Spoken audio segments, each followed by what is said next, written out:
ay isang plain housewife before from Batangas City.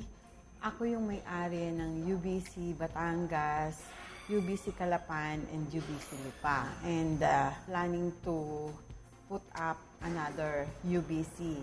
Maybe one local and one international. Dati na ako negosyante. Mahilig talaga ako sa negosyo.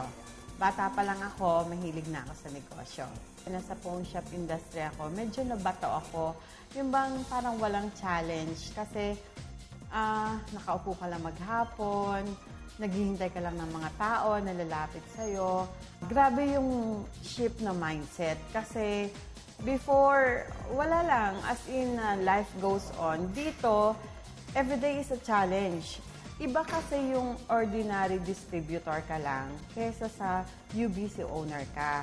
Kasi kapag UBC owner ka, mas malaki yung investment kasi center, para extension ka ng head office.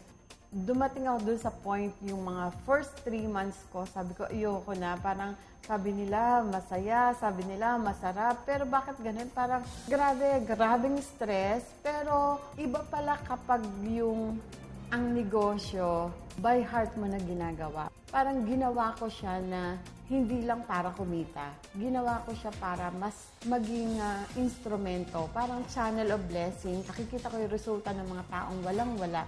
And then biglang nagkaroon, biglang nabago ang buhay because of Uno.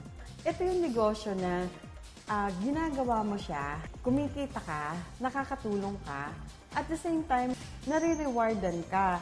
Ako, as a UBC owner, ang dami ko na-hit ng mga travel incentives because of Uno. Yung lahat ng hirap mo na binigay mo dito sa company, ibabalik sa'yo. Habang ginagawa ko yung Uno, tuloy-tuloy pa rin yung iba kong negosyo. Para sa mga taong hindi pa member ng Uno, siguro it's about time po na mag-isip kayo kasi nakita ko yung kagandahan ng negosyong to. Ito po hindi lang para sa mga taong walang-wala, kundi maging pati sa mga tao na meron ka pa palang pwedeng gawin.